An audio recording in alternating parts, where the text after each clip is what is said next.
Hi everyone. If you copy and paste a lot on Windows 11, this feature will save you so much time.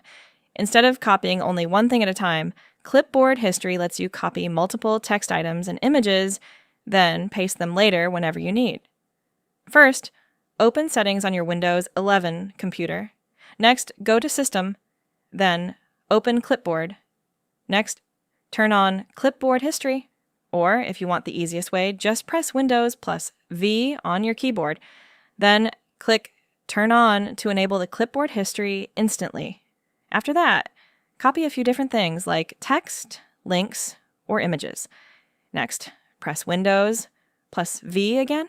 Then choose anything from the clipboard list to paste it instantly. Finally, if there is something important you want to keep, click the pin icon next to it. That item will stay saved even after restarting your computer. That's it. Once you start using Windows plus V, normal copy and paste feels slow.